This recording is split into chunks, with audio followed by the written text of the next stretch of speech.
College football is finally back, and typically that's very good news for places like ESPN or other Disney-owned channels like ABC, because college football ratings are massive. It is incredibly popular in this country.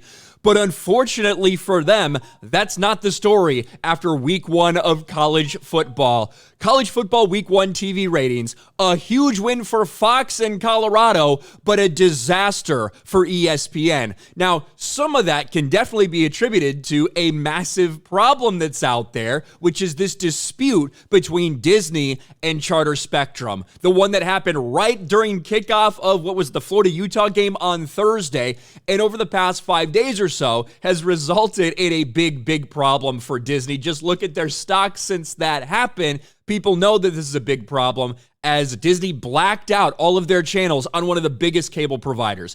You're talking about 20% of your audience right there that might not be able to watch ESPN because of this dispute. And if it was just a 20% decline in ratings, that'd be one thing, but that's not the problem. Fox rolled the dice on Deion Sanders, making Colorado relevant in week one, and it paid off in a massive way. Couple that with a disastrous Disney Spectrum dispute that caused massive ESPN blackouts, and you have what you had this weekend. The TV numbers are in, they've been crunched, and when they came back out the other side, the data was clear. People were obsessed with Colorado's upset bid in Fort Worth, and the only thing that saved Disney and ESPN over the first weekend was Sunday night's LSU-FSU game. Look at some of these numbers. The impact of the Charter ESPN dispute is pretty staggering for ESPN/ABC. Overall, ABC is down 41%, and ESPN is down 44% compared to last year's college football games.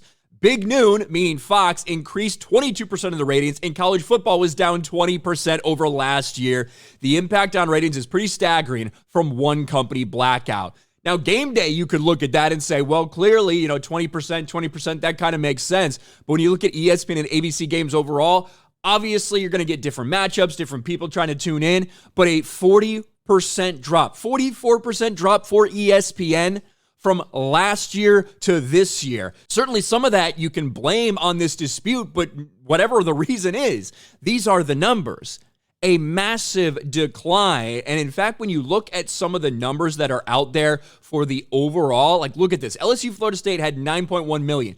Colorado TCU on Fox, 7.2 million viewers. That is huge for Deion Sanders against the TCU team. This is why this whole dispute is such a big deal.